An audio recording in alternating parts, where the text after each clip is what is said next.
Alright, so you guys have seen it, part 2 of the extreme durability test of the Arrma Kraton 6S V6. It went a lot better than the last one if you've already seen it. If you have not, go check that out before you check this video out, because this video is just going to be going over everything that broke after that bash and the upgrades and everything that I'm going to be doing and that I've already done. The upgrades I did last time was the M2C, or after last bash, was the M2C chassis and the M2C skid plate slash brace there, also acts like a brace, and the M2C rear center brace as well. And then after last bash, we had a pretty hard tumble and broke the upper hinge pin brace, which was made out of plastic. So yeah, that's where I busted right there. So I realized I had busted the top plate as well, or the chassis brace mount here that goes on top of the steering top plate there. So I put in an aluminum perfect pass one up there, and then down there you can see that is the new M2C hinge pin brace. Finally got an aluminum one on there, but the retainers up front there, they look pretty nice.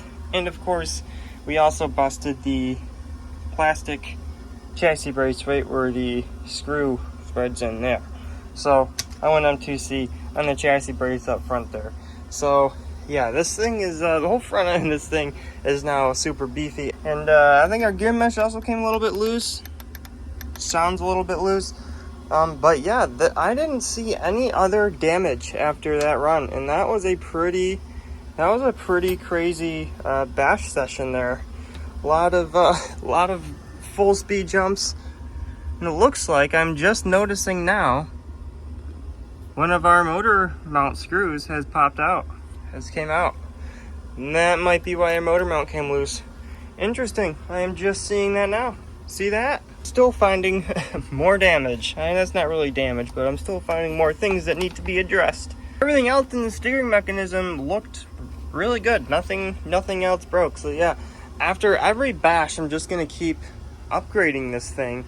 After something breaks, and just keep upgrading it until we can get in a pretty good run without breaking something. And I know these A-arms, they like to break, but you know, just with WD-40 and everything, getting them all nice and softened up, they aren't too bad. We haven't broken them last time, so I mean, it was also like 65 degrees and sunny out. So that's just a little update on the Kraton. Other things have been going on. The Outcast 8S, haven't really done a whole lot to this thing. I'm just doing a full rebuild on this thing. Upgrading a few things. I did a few gearing changes. I think we are running now 3830 gearing, which is yeah, pretty crazy with the M2C motor mount and the chassis brace support in there. And all of these rod ends here are now M2C as well. So I've actually started working on the front end a little bit a few days ago. It's been just sitting here for months and haven't gotten to it yet. I'm sure some of you can relate to that. But yeah, I don't think there's really much damage up here. I mean, some of these arms, like, yeah, those holes there are a little bit stretched out, and I have a whole set of new suspension arms, so I'm gonna go ahead and replace those arms just because why not. And as you can see in here, we are running a JX servo in there. I think, yeah, there's the box for it right there. JX servo. I didn't think I tried this out yet. It's been sitting here so long, I don't even know what I tried out and what I didn't. But that is just like some $45 Amazon special servo. I heard JX servos are pretty good. I do use JX servos in my e-Revo. It's the JX EcoBoost servo, and that's a really good servo. So I hope this thing works really well as well. And we have the M2C little servo saver axle in there as well. The X-Max, after last bash, when the motor got really hot, and it doesn't feel seized, but it didn't want to keep going. So I have to diagnose that. Maybe it just needed to cool off. So I don't know, but just rolling it rolls fine. So don't think it's seized. I think it just overheated. But yeah, I'll have to find out about that. And lastly, the Gorgon. So this thing is like painfully slow even after converting it to brushless, and I think that is because of the gearing. This is the new gearing I'm putting on it. On the motor, I put I believe this is a 16 tooth. This one is a 13.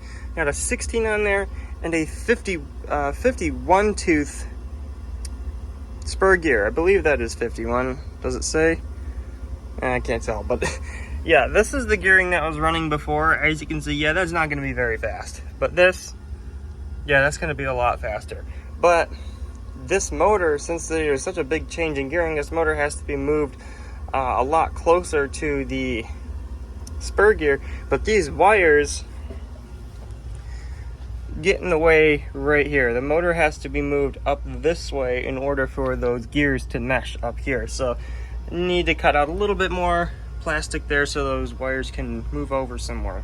But yeah, after that, we're gonna get the Gorgon back out, do some bashing with that as well. So stay tuned, everyone. We have warmer weather coming up, so I can finally get back out and do some bashing. But anyway, this was just a little update video, so of what's going on in the workbench here. So yeah, thank y'all for watching. If you enjoyed, leave a like, subscribe.